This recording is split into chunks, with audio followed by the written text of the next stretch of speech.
కలియుగంలో మానవుని రక్షించేటువంటిది కేవలం ఇలాంటి నామ సంకీర్తన మాత్రమే. కాబట్టి నామమే సర్వోత్కృష్టమని తెలుసుకో. పరీక్షిత్ మహారాజా, రాజా పరీక్షితు, నీకు ఒక విషయం చెబుతాను వినవయ్యా. ప్రపంచం అంతా మనసు కనబడుతూ ఉంటుంది. ఈ సమస్త ప్రపంచమంతా మన మనస్సు దర్శిస్తూ ఉంటుంది. అక్కడున్న మీరు నాకు కనిపిస్తున్నా, నేను మీకు కనిపిస్తున్నా. మీ కంటికి నా కంటికి మధ్యలో ఉన్నటువంటి శక్తి పుంజం ఉన్నదే ఈ కంటికి కనిపించేటువంటి గుణాన్ని ఇచ్చినటువంటి వాడే పరమాత్మ అని తెలుసుకో. నా మాట మీ వరకు, ఈ చెవుల వరకు చేరుతున్నది అంటే ఈ మాటను చెవుల వరకు చేరుతున్నటువంటి శక్తి పుంజం ఉన్నదే అదే పరమాత్మ అని తెలుసుకో. మనం తిన్నది తిన్నట్టుగా అరిగించేటువంటి శక్తిని ఇచ్చినటువంటి వాడు, రాళ్ళు తిన్నా కూడా అరిగేటువంటి శక్తిని ఇచ్చినటువంటి వాడు ఎవరైతే ఉన్నాడో వాడు పరమాత్మ అని తెలుసుకో. కాబట్టి పరీక్షిత్ మహారాజా, బ్రహ్మ సత్యము జగన్మిథ్యా, ఈ లోకంలో అసలు సత్యమైనటువంటి పదార్థమేమి? బ్రహ్మ సత్యము, పరమాత్మ అనేవాడు సత్యము. మిగిలిన కంటికి కనిపించేటువంటిది ఏదైనా, మనకు కనిపిస్తున్న ఈ పువ్వైనా, ఈ శరీరమైనా, ఈ లైట్ అయినా, ఈ ఫ్యాన్ అయినా, ఏదైనా నశించినటువంటిది ఈ లోకంలో ఏదైనా ఉన్నది అంటే అది కేవలము బ్రహ్మ సత్యము జగన్మిథ్యా.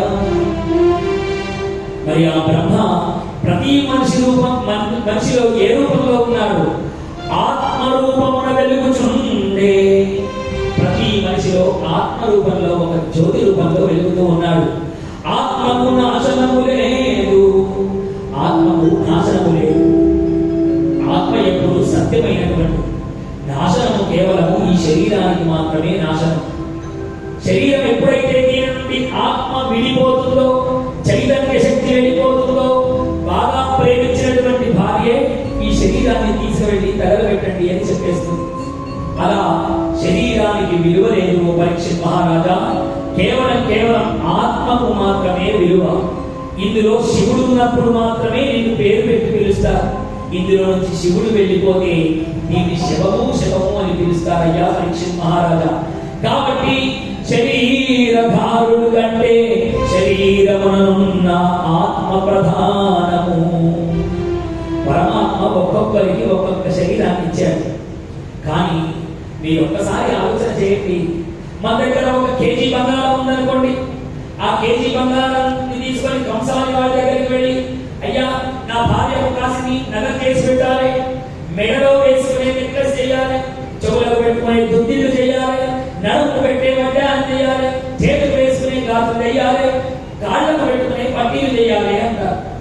చూడండి, కాళ్ళకు పెట్టే వాటిని పట్టీలు అని పిలిచారు, నడుముకు పెట్టేదాన్ని వడ్డానము అన్నారు, చేతులకు వేసేది గాజులు అన్నారు, చెవులకు పెట్టేది దుద్దిళ్ళు అన్నారు, మెడలో వేసుకుంటే నెక్లెస్ అన్నారు. ఇవన్నీ దేంతో చేస్తున్నారు? బంగారంతో చేస్తూ ఉన్నారు. అన్నిట్లో కామన్ గా ఉన్నటువంటిది ఏమిటి? బంగారమే. కానీ వాటి పేర్లు వేరుగా ఉన్నాయి. మెడలో వేసేదాన్ని నెక్లెస్ అనే పిలుస్తూ ఉన్నారు, చేతులకు వేసుకునేదాన్ని గాజులనే అంటూ ఉన్నావు. ఇలా అన్నిటిలో ఉన్నది బంగారమే అయినా వాటి పేర్లు ఏ విధంగా అయితే వేరుగా ఉన్నాయో, ఈ అనంత విశ్వమున పరమాత్మ ఒక్కడే. నువ్వు వాటిని రాముడంటే రాముడిలాగా చూస్తున్నావు, కృష్ణుడంటే కృష్ణుడిలాగా చూస్తున్నావు, హనుమంతుడంటే హనుమంతుడిలాగా చూస్తున్నావు. ఎలాగైతే నెక్లెస్ లాగా కనబడుతుంది, గాజులాగా కనబడుతూ ఉన్నాయి. కానీ అన్నింటిలో బంగారం ఉన్నట్టే ప్రతి భగవంతుడు ఏ రూపాన్ని చూస్తే దాంట్లో పరమాత్మ ఉన్నారు. అందుకనే ఉపనిషత్తులు చెప్పాలి, సఏకః, ఒక్కటే పరమాత్మ, ఉన్నటువంటి తత్వం ఒక్కటే. అలాంటి పరమాత్మ ఒక్కడే ఉండి నీవెప్పుడైతే ఆ పరమాత్మను రాముడిగా చూడాలనుకుంటున్నావో రాముడిగా కనిపిస్తూ ఉన్నాడు. మీరు ఒకసారి ఆలోచించండి, ఇక్కడ ఇంటి వాళ్ళకు తప్ప ఇక్కడ ఉన్నటువంటి అనేక మంది భక్తులకు, నిజామాబాద్ ప్రజలందరికీ మీ ఊరు ఎమ్మెల్యే గారు సూరన్న గారు ఎలా ఉంటారండి అని అడిగితే చక్కగా ఆయన కద్దరు చొక్కానిగా ధరించి ఎప్పుడు నవ్వుతూ ఉంటారండి. మెడలో కాషాయ కండువా వేసుకొని మాకు దర్శనం ఇస్తారు ఎప్పుడైనా అని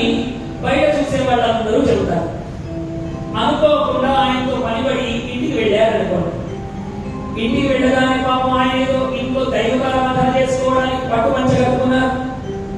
వెళ్ళి మీరు వెళ్ళి ఆయనే అయ్యా మా ఎమ్మెల్యే గారు సూరన్న ఉన్నారా అని అడిగితే ఎంత మూర్ఖత్వము. మీరేమనుకుంటూ ఉన్నారు? ఖద్దరు బట్టలు వేసుకుంటేనే సూరన్న అని అనుకుంటున్నారు. పంచగట్టుకుంటే సూరన్న కాకుండా పోతారా? అలా పరమాత్మ రాముడిగా కనిపించిన పరమాత్మయే, కృష్ణుడిగా కనిపించిన పరమాత్మయే. వాడు సృష్టి చేయడానికి బ్రహ్మలా కనిపిస్తూ ఉన్నాడు, స్థితి చేయడానికి పరమాత్మ విష్ణువుగా దర్శనమిస్తూ ఉన్నాడు, లయం చేయడానికి రుద్రుడిగా కనిపిస్తూ ఉన్నాడు, త్రిమూర్తులులాగా కనిపిస్తూ ఉన్నాడు. కానీ ఈ ముగ్గురు కలిసినటువంటి తత్వం ఒక్కటే, వాడే పరబ్రహ్మడు. నారాయణ తత్వంతో వైకుంఠధాముడై వెలిసి ఉన్నాడు.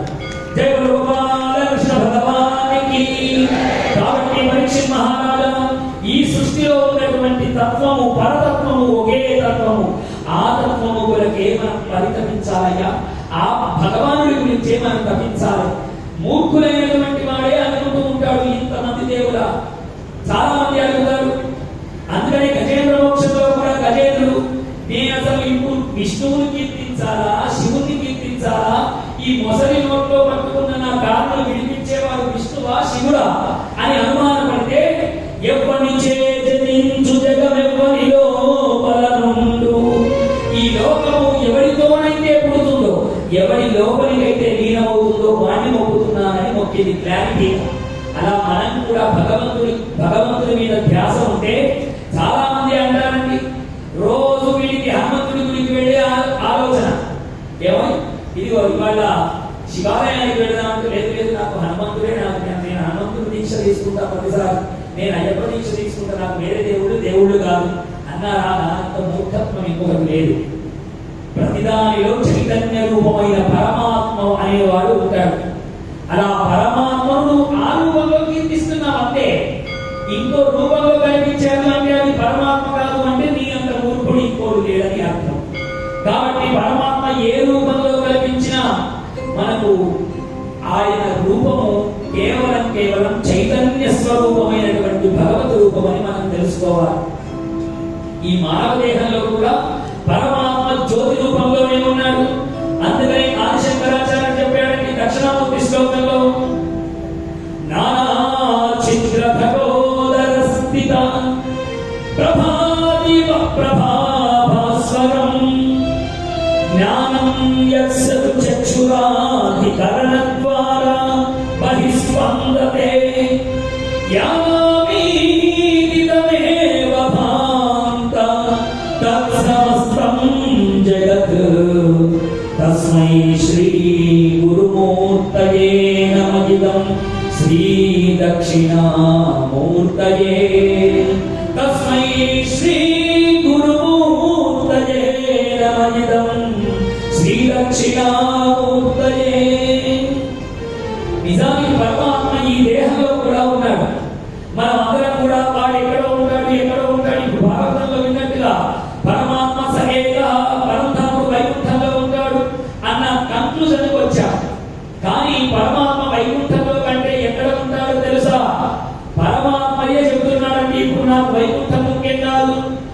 ఏ భక్తుడైతే నిరంతరము తనను కొలుస్తూ ఉంటాడో వాడి హృదయమే నాకు వైకుంఠమయ్యా, వాడి హృదయంలోనే నేను సర్వకాల సర్వావస్థల ఎందు ఉంటాను అని పరమాత్మ చెప్పి ఉన్నాడు. అందుకని నవరంధ్ర నిర్మితమైన ఈ దేహమున, 9 రంధ్రాలతో నిర్మితమైనటువంటి ఈ దేహంలో పరమాత్మ ప్రకాశిస్తూ ఉన్నాడు. ఇలా చూస్తే అందాలన్నీ చూపిస్తూ ఉన్నాడు, వింటే అన్ని వినిపిస్తూ ఉన్నాడు, ఏది తిన్నా అరిగిస్తూ ఉన్నాడు. ఇంత శక్తి ఈ శరీరానికి కలిగింది అంటే ఎవడో ఒకడు దీంట్లో కొలువై ఉంటేనే కదా మనం అందరం కూడా బ్రతకగలుగుతూ ఉన్నాం.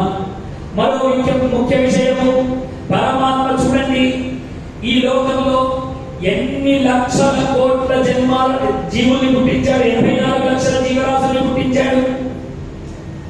చిన్న చీమ గోడను పట్టుకొని ఇలా చిన్ని కాళ్ళతో పాకుతూ ఉంటుంది. అది చిన్న చక్కెర బిందువును తన నోటి యందు కలుచుకొని అవన్నీ ఒక వరుస క్రమంలో వెళుతూ తమ పుట్టలో ఇంత చక్కెర జమ చేసుకుంటాయి. ఎందుకోసం అంటే వర్షాకాలంలో ఆహారంకు ఇబ్బంది కలగకూడదు అని అలా సంపాదించుకుంటూ ఉంటాయి.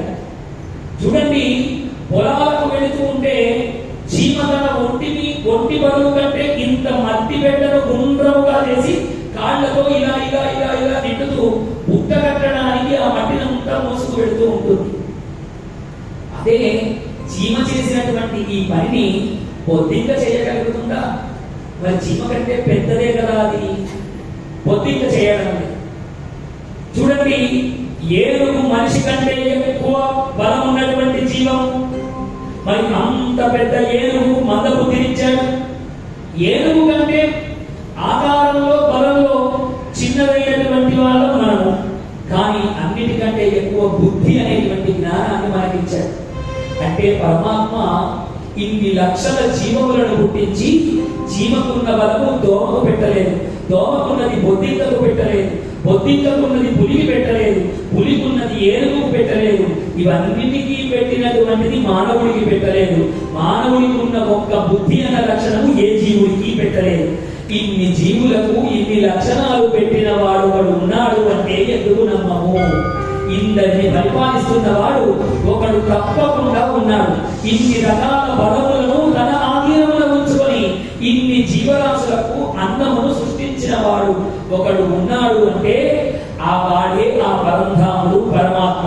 వాడు ఎక్కడ ఉన్నాడు? ఇప్పుడు భక్తుడి యొక్క హృదయ కవాటములో ఉన్నాడట. హృదయ కవాటంలో ఉండి మన శరీరం నవరంధ్ర నిర్మితమై ఉన్నప్పుడు వాడు ఎప్పుడైతే ఇందులో వెలుగుతూ ఉన్నాడో ఈ కళ్ళు మెరిసిపోతూ ఉన్నాయి, ఈ చెవులు వింటూ ఉన్నాయి. ఇందులో జ్యోతి ఆగిపోయిందా? ఇలా తెరిచిన కళ్ళు తెరిచినట్టే ఉంటాయి, నీకేమీ కనిపించదు. చెవులన్నీ ఇలాగే ఉంటాయి, నీకేమీ వినిపించదు. ముక్కు రంధ్రాలు అలాగే ఉంటాయి, ఏ వాసన చూడలేవు. ఎందుకు అంటే నీ నుండి శివుడు వెళ్ళిపోయాడు, నీవు శివముగా మారావు. అందుకనే పరమాత్మ ఎక్కడ ఉంటాడు అంటే భూత దయను కలిగి ఉంటే, ఎదుటి వాడి మనసులో నువ్వు చూడగలిగితే ఆ మనిషిలోనే ఆ పరమాత్మ నీకు దర్శనమిస్తాడు. ఎక్కడో రాముడు కృష్ణుడు అంటే ఎక్కడో ఉన్నాడు అనుకోవడం మన మూర్ఖత్వం. కాబట్టి పరీక్షిత్ మహారాజా దయలు సత్యంబుగలోను కల్పడేమి అని బోధన చెప్పినట్టు ప్రతిరోజు మానవ కళ్యాణాన్ని కోరుకోవాలి, అందరూ బాగుండాలని కోరుకోవాలి.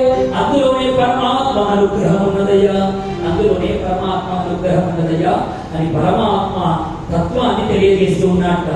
అంటే పరీక్షిత్ మహారాజా ఆత్మ నిత్యమని తెలుసుకో, ఆత్మ నిత్యమని తెలుసుకో, ఆత్మయే సత్యమని తెలుసుకో. పరీక్షిత్ మహారాజా భాగవత పురాణము పూర్వము నారాయణుడు నారదులకు ఉపదేశించే. పూర్వము నారాయణుడు నారదుడికి ఉపదేశం చేశాడు. ఈ నారదుడు సరస్వతి నదీ తీరంలో నెత్తి మీద చింతతో కూర్చున్నటువంటి వ్యాసమునికి తెలియజేశాడు. వ్యాసుడు తన కుమారుడైనటువంటి శుకుడికి చెప్పాడు. శుకుడి ద్వారా సూతుడు విన్నాడు.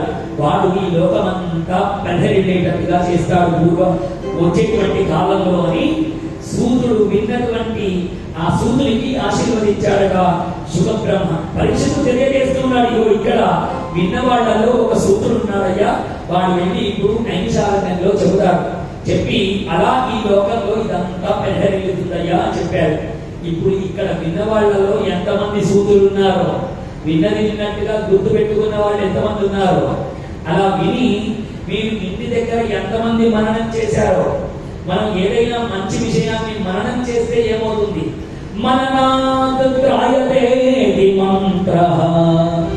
మనసులో ఒక విషయాన్ని పదే పదే పదే పదే ఎప్పుడైతే మనం తలుచుకుంటామో అది మంత్రమై మనల్ని రక్షిస్తుందని. అగ్నిశర్మ మంత్రము అనరాక రామ రామ రామ రామ రామ అంటే అది రామ రామగా మారి మంత్రముగా మారింది.